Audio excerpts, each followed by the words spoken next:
Hello everybody, welcome again to the video lecture of English origin. Narration अब कब से ये समझ प्रॉब्लम बना हुआ होगा उसका ठिकाना नहीं। मैं अपनी बात बताऊं कि मैं बहुत दिनों तक यूँ कहूँ सच कहूँ तो एमए पोस्ट ग्रेजुएशन तक मुझे नरेशन में प्रॉब्लम बना रहा। मैं कितनी बार कोशिश किया, कई टीचर से भी पढ़े, लेकिन उनके लंबे चौड़े नियम में इतना उलझ के रह गए कि कभी हमारा नरेशन ठीक नहीं हुआ। और जब भी नरेशन ऐसे वाक़ आते थे तो मैं बड़ा घबरा जाता था, परेशानी महसूस करता था। तो इस पर हमने R&D शुरू किया, रिसर्च एंड डेवलपमेंट। हमने काफ़ी रिसर्च किए इस पर, और इतना रिसर्च किए कि नरेशन का एकदम सरल से सरल नियम बना के रख दिया। इतना सरल कि इसको ग्रामर की भाषा से भी हमने अलग कर दिया। इसको हम घरेलू भाषा में, जो समझने की भाषा है, जो हम भारतीय लोग बोलचाल की भाषा जिसको कहते हैं, डायलेक्ट्स कहते हैं, उसमें हमने इसको नियमों को रख दिया। क्योंकि इसमें जो कुछ टर्म्स आते थे वो बड़ा कंफ्यूजिंग होते थे, जैसे रिपोर्टिंग वर्ब, रिपोर्टेड स्पीच, ये सब कंफ्यूजन हो जाता था। तो हमने इस शब्द को ही हटा दिया। और अपने पढ़ाई के लंबे समय तक हम छात्रों में भी ये परेशानी देखे तो मुझे ये लगा कि अब इसका कोई ऐसा सॉल्यूशन देना होगा कि इनको ग्रामर की भाषा में नहीं पढ़ा करके इसको बोलचाल की भाषा में मैं पढ़ा दूँ। तो उसके हिसाब से हमने उसको समझाया और मैं सफल रहा।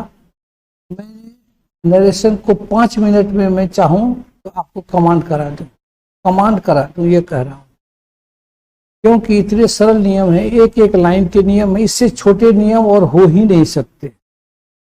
तो आप समझ लीजिए कि आज का वीडियो आपके लिए बहुत ही इम्पोर्टेंट है, बहुत ही खास है। तो चलिए देखते हैं। Doctor Muralidhar Mishra once again in the important topic of grammatical item, that is narration. Narration को हम कभी कभी दूसरे टाइटल से भी जानते हैं, डायरेक्ट नरेशन और इनडायरेक्ट नरेशन। ये जो डायरेक्ट और इनडायरेक्ट नरेशन होता है, इसको इनडायरेक्ट स्पीच भी कहते हैं, इनडायरेक्ट स्पीच भी कहते हैं, और ट्रेडिशनल ग्रामर में आप इसको नरेशन कहते हैं। ये नरेशन शब्द जो बना है वो वर्ब नैरेट से बना है। टू नैरेट का मतलब होता है कहना, और उसी से बना है नाउन नरेशन। और उसी नरेशन का कहना का जो नाउन शब्द है वो है हिंदी में कथन कहते हैं। तो कहना का अंग्रेजी आपके पास बहुत सारे शब्द हैं जो स्टॉक होगा। आप कहना कई तरह से कहते हैं। कभी आप बोलते हैं से मने भी कहना, टेल मने भी कहना, आस्क मने भी कहना, ऑर्डर मने भी कहना, एडवाइस मने भी कहना, एक्सक्लेम मने भी कहना, विश मने भी कहना। इस तरह से हम देख रहे हैं कि कहना का अंग्रेजी बहुत सारे हैं। तो चलिए अब आप समझ गए कि नरेशन में कहना से संबंधित आपको कुछ करना है। तो इसमें डायरेक्ट स्पीच और इनडायरेक्ट स्पीच, ये दो शब्द जो आया शुरू में, आप देखे हमने आपको जो बताया कि डायरेक्ट स्पीच होता है इसमें, और एक होता है इनडायरेक्ट स्पीच। अब ये डायरेक्ट इनडायरेक्ट किसको कहते हैं ये जान लीजिए। तो डायरेक्ट स्पीच कहते हैं जब डायरेक्ट कहें, अर्थात जब वक्ता के शब्दों को हम अपने शब्दों में कहें। देखिए, वक्ता के शब्दों को अब त्यों का त्यों कहें तो डायरेक्ट हो गया, और वक्ता के शब्दों को जब हम उसके आशय को अपने शब्दों में कहें तो इनडायरेक्ट हो। एक बार फिर जान लीजिए कि वक्ता के कहे शब्दों के को ज्यों का त्यों कहें तो डायरेक्ट होता है, और जब वक्ता के कहे शब्दों के आशय को, सेंस को अपने शब्दों में कहें तो इसको इनडायरेक्ट कर। अब ये एक तरह से समझिए, एक उदाहरण से समझिए कि कभी कभी क्या होता है कि कुछ लोग चुगली करते हैं, तो चुगली भी एक नरेशन ही, क्योंकि हमने आपको कुछ कहा, आप हमारी यह बात दूसरे को कह दिए, तो जब दूसरे को कहे तो आप अपने शब्दों में कहे, जब आप अपने शब्दों में कहे तो वो हो गया चुगली, और वही हो गया इनडायरेक्ट स्पीच। तो मैं समझता हूं कि आप इनडायरेक्ट स्पीच को समझ गए। अब लीजिए नरेशन का एक सेंटेंस, जिसमें आपको मैं बता दूं कि नरेशन का एक सेंटेंस है आपको कि राम से to me I am rich. Ram ने मुझे कहा था कि मैं धनी हूं। तो यहां देखिए क्या क्या इसमें खेल है। एक तो यहाँ कॉमा आ गया है, इस जगह कॉमा है, आप देख रहे हैं, आपको दिखाई दे रहा है, यहाँ एक कॉमा है और यहाँ इन्वर्टेड कॉमा है। इन्वर्टेड कॉमा यहाँ शुरू होता है और स्पीच जब खत्म होता है तो उसको इन्वर्टेड कॉमा से बंद कर देते। ये दो जगह जो आप देखे, ये जो बंद है इसमें, इसी को हम लोग कहते हैं इनडायरेक्ट स्पीच, सॉरी इसको कहते हैं रिपोर्टेड स्पीच। और यहाँ जो एक वर्ब इस्तेमाल हुआ है इसको कहते हैं रिपोर्टिंग वर्ब। तो आपको इससे कंफ्यूजन होगा, आप अभी और अभी के अभी भूल जाइए। आप इसको रिपोर्टेड स्पीच न कहिए और न इसको रिपोर्टिंग वर्ब कहिए, आप सीधा सीधी कहिए इधर और उधर। ये वो हमारा घरेलू भाषा में इसको समझने का प्रयास। हम इस तरह कोमा से इधर को क्या कहेंगे, इधर, और कोमा के बाद जो आता है उसको क्या कहेंगे, उधर। ये तो वेरी सिंपल हो गया आपके लिए। तो चलिए आप ये समझ गए। अब चलिए नरेशन बनाने की कोशिश करते हैं। नरेशन आपको काइंड्स ऑफ सेंटेंस अगर आप पढ़े हैं, नहीं पढ़े हैं तो पढ़ लीजिए। आप नरेशन जो होता है काइंड्स ऑफ सेंटेंस के पांचों काइंड्स में नरेशन का अलग अलग नियम होता है। एसर्टिव सेंटेंस का जब आप बनाते हैं, एसर्टिव सेंटेंस में आप जो नियम पढ़ेंगे वो इंट्रोगेटिव में बदल जाएगा, इंट्रोगेटिव में जो पढ़ेंगे वो इम्पेरेटिव में बदल जाएगा, इम्पेरेटिव में जो पढ़ेंगे वो ऑप्टेटिव में बदल जाएगा, उसी तरह से एक्सक्लेमेटरी में भी ये बदल जाएगा। कुल मिलाकर के अलग अलग काइंड्स ऑफ सेंटेंस, ये 5 काइंड्स ऑफ सेंटेंस होते हैं, असर्टिव, इंट्रोगेटिव, इम्पेरेटिव, ऑप्टेटिव। तो असर्टिव की चर्चा अभी हम करते हैं, फिर हम इंट्रोगेटिव की चर्चा करेंगे, फिर इम्पेरेटिव की, और अंत में एक्सक्लेमेटरी की चर्चा करेंगे, और आपके सारे नरेशन के रूल यहीं समाप्त हो जाएंगे। थोड़ा धैर्य रखिए, बहुत जल्द आपको सभी कुछ पता चल जाएगा। क्योंकि ये वीडियो लंबा ना हो जाए, मैं आज सिर्फ असर्टिव सेंटेंस के नरेशन को चेंज करने का नियम बताता हूँ। रूल 1 लिखते हैं, 5 रूल में आपके नरेशन खत्म। और ये रूल भी एक एक लाइन का है, ध्यान दीजिए। इधर अगर प्रेजेंट या फ्यूचर रहे, देखिए इधर अगर प्रेजेंट या फ्यूचर रहे तो उधर का टेंस नहीं बदलता है, दिमाग में रख लीजिएगा, नहीं बदलता है। एक लाइन हो गया। अब थोड़ा सा पर्सन के चलिए। पर्सन में क्या होता है, उधर का पर्सन हमेशा बदलता है। कैसे बदलता है, तो निम्न के अनुसार, फर्स्ट पर्सन सब्जेक्ट के अनुसार, सेकंड पर्सन ऑब्जेक्ट के अनुसार, थर्ड पर्सन नो चेंज। तो फर्स्ट को हम फर्स्ट कर देते हैं, यहाँ भी फर्स्ट लिख दिए हैं, इसको शॉर्ट में समझ सकते हैं। ये सब्जेक्ट है, ये ऑब्जेक्ट है, ये नो चेंज। तो पहला अक्षर देखिए SON हो, यही है फर्स्ट पर्सन सब्जेक्ट के अनुसार, सेकंड पर्सन ऑब्जेक्ट के अनुसार, और थर्ड पर्सन नो चेंज। मैं समझता हूँ आप ये पर्सन चेंज करने के लिए सीख ले। जब भी नरेशन बनाए तो हमेशा पर्सन चेंज होगा। अब चलिए एक नियम कहिए या नोट कहिए कि कोमा और इन्वर्टेड कोमा, इन दोनों को हटा करके हम क्या लगा देते हैं, दैट। असर्टिव सेंटेंस याद रखिएगा, only in the case of assertive sentence. For example, he says, I am rich. ये आपका सेंटेंस हुआ नरेशन का, या प्रॉब्लम सेंटेंस कहते हैं इसको, और इसका सॉल्यूशन नीचे दिया हुआ है। तो प्रॉब्लम हो गया, डायरेक्ट नरेशन में है ये। क्यों नरेशन डायरेक्ट नरेशन में है, तो अंडर इन्वर्टेड कोमा है। अब यहाँ देखिए एक कोमा भी है, ही सेज को आप कह सकते हैं इधर, और आई एम रिच को क्या कह सकते हैं आप उधर। इधर देखिए प्रेजेंट है, उधर का टेंस जो भी है वो अलग टेंस में है, किसी भी टेंस में रह सकता है। लेकिन आपको हम रूल 1 फिर याद दिलाते हैं कि इधर अगर प्रेजेंट या फ्यूचर रहे तो उधर का टेंस कभी नहीं बदलता। यही नियम यहाँ भी रखिए आप। इधर प्रेजेंट हो गया ना सेज, तो उधर का टेंस नहीं बदलेगा। पर्सन लेकिन हमेशा बदलेगा। ये पूरी तरह से आप दिमाग में सेट कर लीजिए कि whenever you are going to solve the problem of narration or making an indirect narration, remember it कि पर्सन हमेशा बदलेगा। अब देखिए he says, यहाँ भी हमने he says लिख दिया। कॉमा इन्वर्टेड कॉमा को हटा करके हमने दैट दे दिया। आई एम रिच को, आई है यहाँ पर्सन, फर्स्ट पर्सन है तो फर्स्ट पर्सन सब्जेक्ट के अनुसार बदलेगा।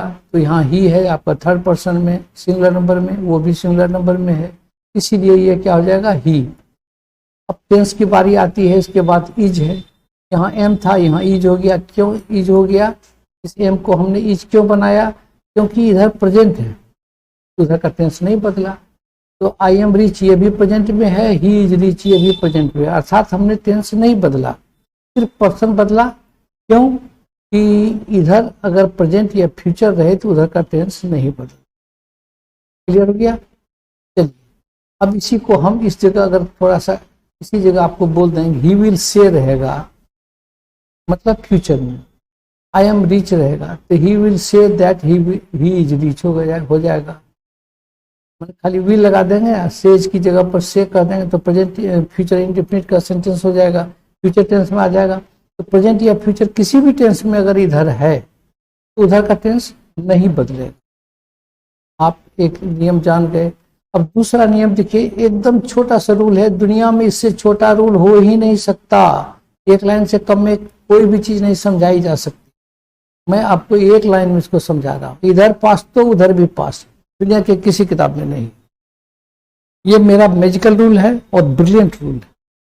आप इसको देखिए, यहां से लेकर के आपको एडवांस कोर्स तक, एडवांस लर्निंग तक आपको ये मदद करेगा। Even at the time of detecting the errors of a long sentence, बड़े बड़े सेंटेंस में भी जब आप देखेंगे कि अगर शुरू में अगर पास्ट हो गया तो सब्सिक्वेंट या इसके आने वाले जितने भी सेंटेंसेस हो गए वो सभी पास्ट हो जाएंगे। है तो ये बड़ा छोटा rule but very powerful rule, याद रखिए। ये छोटा रूल है लेकिन पावरफुल है, इधर पास तो उधर भी पास, you can not forget it. इस नियम को आप नहीं भूल सकते। He said, I am rich। यहाँ देखिए आप क्या बना दिए हैं, He said, I am rich का आंसर क्या बना, He said ये रख देंगे, ये हो गया आपका इधर, दैट लगा देंगे, आई का ही कर देंगे, एम का क्या कर देंगे, वाज। क्यों वाज करेंगे? तो एम का पास्ट में आपको बता चुका हूं कि एम का पास्ट वाज होता है, आर का पास्ट वेयर होता है, डू डज का पास्ट डिड होता है, हैव हैज का पास्ट हैड होता है। ये सब मैं आपको बता चुका हूं कि जब भी एक्सिलरी वर्ब रहेगा तो उसका पास्ट वर्ब क्या होगा, अगर मेन वर्ब रहेगा तो उसका V2 क्या होगा। अर्थात यहाँ हमको अगर इधर पास्ट तो उधर क्या करेंगे, उधर हमेशा V2 ही देंगे, ये बात भूलेंगे नहीं। उधर क्या हो जाएगा, V2। क्या आप इसको कभी भूल सकते हैं? नहीं भूल सकते। तो देखिए एम का वाज हो गया, गो का वेंट हो गया, और का नहीं बना है, सेल का वुड हो जाएगा। सेल का यहाँ नीचे आ गया है ये, ही said that he would go. क्यों वुड हुआ ये आपको मैं फिर समझा देता हूँ। आइए यहाँ से देखें, he said I am rich, तो क्या हो गया, ही said that he was rich. He said I go, he said that he went. ये ही वेंट जो हुआ, आई का ही हो गया तो गो का वेंट हो गया। आपको V2 देना है तो दे दिया आपने। सेल का वुड होता है पास्ट, आप जानते हैं। तो आप यहाँ देखिए, ही said that he would go, क्योंकि हम आई की जगह पर ही लगा दिए तो ही के साथ विल लगता है, इसलिए विल का पास्ट क्या हो जाएगा, वुड। और याद रखिए, shall, should, will, would, can, could, may, might, must, ये सब जब भी रहेगा इसके बाद वर्ब का पहला रूप आता है, यह कभी दूसरा रूप आ ही नहीं सकता। याद रखेंगे आप। यहाँ तक अब रूल 1 रूल 2 जान गए। अब एक और रूल पढ़िए, एकदम उतना ही छोटा है, एक लाइन का रूल है। अगर दोनों तरफ पास्ट रहे, अगर दोनों तरफ पास्ट रहे तो क्या होगा, 1 का 3, 2 का 4। एक गाना मैं बहुत पहले सुना था, 1 2 का 4। इस रूल को याद रखने के लिए आप ये भी याद रख सकते हैं कि अगर दोनों तरफ पास्ट रहे, रिमेंबर इट, अगर इधर भी पास्ट और उधर भी पास्ट रहे तो 1 2 का 4। आप इतना जैसे बोलेंगे आपको सब बात याद आ जाएगी। जैसे पास्ट सिंपल रहे या पास्ट इंडेफिनिट रहे तो उसको क्या करेंगे, पास्ट परफेक्ट में बदल देंगे। पास्ट कंटिन्यूअस रहेगा तो पास्ट परफेक्ट कंटिन्यूअस कर देंगे। आप दूसरे तरह से समझिए, अगर रहेगा s प्लस V2 तो s plus had plus V3, s plus was were plus V4 रहेगा तो s plus had been plus V4 कर देंगे। मतलब पास्ट का 4 फॉर्म होता है, indefinite, perfect, perfect, perfect, continuous. आपको क्या करना है कि पास्ट का अगर 1 में है तो उसको 3 में कर देंगे, अगर 2 में है तो उसको 4 में कर देंगे। मतलब 1 का 3 हो गया तो पास्ट इंडेफिनिट पास्ट परफेक्ट हो जाएगा, past imperfect past perfect continuous हो जाएगा। Come to the example, very simple, he said क्या हो जाएगा, यहाँ दैट लगा देंगे, आई का पर्सन बदल देंगे, 8 आ गया हमारा V2। तो याद रखिए दोनों तरफ पास्ट है ना, ध्यान दीजिए दोनों तरफ पास्ट है। तो आपका अब ये रूल अप्लाई होगा। कौन रूल अप्लाई होगा, दोनों तरफ पास्ट रहे, यानी कि इधर भी पास्ट और उधर भी पास्ट। ये इधर उधर बड़ा सिंपल है, आपको याद रखना, कोई कंफ्यूजन नहीं होने वाला है। मैं इस नियम से कम 25-30 वर्षों से पढ़ा रहा हूँ, कोई दिक्कत नहीं हो रही। तो आप याद रखिए I8, तो I8 को देखिए क्या कर दिए हैं, ही सेड तो वही रह जाएगा, दैट भी आ जाएगा। स्टेप बाय स्टेप बनाते चलिए, आपको दिमाग नहीं लगाना है। आई का पर्सन चेंज कर दीजिए, आई का ही हो जाएगा, फर्स्ट पर्सन सवेर के अनुसार ही है तो ही हो जाएगा, और यू रहेगा तो यू हो जाएगा, राम रहेगा तो ही हो जाएगा। तो ये बना दिए। अब उसके बाद हम हेड दे देंगे, क्योंकि s प्लस V2 है यहाँ, तो V2 है तो हम V2 को क्या करते हैं, हेड प्लस V3 कर देते हैं, वही तो कर दिए हैं। अब इसमें देखिए आप, he said I was eating, तो आई वॉज ईटिंग को क्या कर देंगे, ही हैड बीन ईटिंग कर देंगे, और वर्क इज डन, हो गया, काम खत्म। अब एक छोटा सा रूल है, एक लाइन का ये भी रूल है, बड़ा ही आसान है। अगर यूनिवर्सल ट्रूथ रहे तो सिर्फ दैट से जोड़ें। यहाँ यूनिवर्सल ट्रूथ को मैं एक लाइन और जोड़ देता हूँ कि जनरल ट्रूथ रहे। एक होता है यूनिवर्सल ट्रूथ, एक होता है जनरल ट्रूथ। यूनिवर्सल ट्रूथ जिसको शाश्वत सत्य कहते हैं, सूरज पूरब में उगता है। जनरल ट्रूथ होता है जैसे labour never goes in when, परिश्रम कभी बेकार नहीं जाता। तो उसको क्या करते हैं, तो आप उसको क्या करते हैं, जनरल ट्रूथ को भी सिर्फ दैट से जोड़ देंगे। यहां तक हो गया। द अर्थ इज राउंड, तो क्या हो जाएगा, that the earth is round, earth is round. He said the earth is round, तो he said that the earth is round. अगर यहां तक आपका ये चारों रूल हो गया असर्टिव सेंटेंस के, आप बादशाह हो गए। आज के बाद आप कह नहीं सकते कि मेरा अंग्रेजी नरेशन बड़ा कमजोर है, क्योंकि 4 ही रूल है। मैं एक बार रिमाइंड करा देता हूँ। रूल फर्स्ट, अगर इधर प्रेजेंट या फ्यूचर रहे तो उधर का टेंस नहीं बदलता। अगर इधर पास्ट रहे तो उधर भी पास्ट कर दें। अगर दोनों तरफ पास्ट रहे तो 1 का 3, 2 का 4 कर दें। 3 तो रूल याद रखना है, चौथा रूल तो ऐसे भी याद रह जाएगा आपको। यूनिवर्सल ट्रूथ रहे तो सिर्फ दैट से जोड़ें, बात खत्म। ही said the earth is round, तो खाली यहाँ दैट दे देंगे और कुछ नहीं करना है। इन्वर्टेड कोमा हट जाएगा, कोमा इन्वर्टेड कोमा हट जाएगा, खाली दैट जुड़ जाएगा। चलिए ये भी हो गया। अब थोड़ा सा और वेरी सिंपल थिंग है, आप इसको बड़े मजे से याद रख सकते हैं। से टू के बाद अगर ऑब्जेक्ट रहे तो टेल कर देना, यानी कि ऑब्जेक्ट अगर हम इस्तेमाल कर लें से टू के बाद या से टू के बाद, तो प्रेजेंट में रहेगा तो टेल हो जाएगा, सेस टू रहेगा तो यहाँ टेल्स हो जाएगा। देखिए अगर सेड टू रहेगा तो क्या करेंगे, टोल्ड कर देंगे। इस उदाहरण में देखिए, ही सेड टू मी, क्या हो जाएगा, यू डू नॉट वर्क, तो he tells me that you do not work. He said to me you gave him my book, तो सेड टू को हमने यहाँ टोल्ड कर दिया है, यहाँ भी टेल्स कर दिया है। तो मैं समझता हूँ कि आप ये समझ गए। सेड टू के बाद याद रखिए, अगर ऑब्जेक्ट रहेगा तो टेल हो जाएगा, सेज रहेगा तो टेल्स हो जाएगा, अगर सेड रहेगा तो टोल्ड हो जाएगा। लेकिन इसके बाद ऑब्जेक्ट रहना चाहिए, तब अन्यथा एरर हो जाएगा।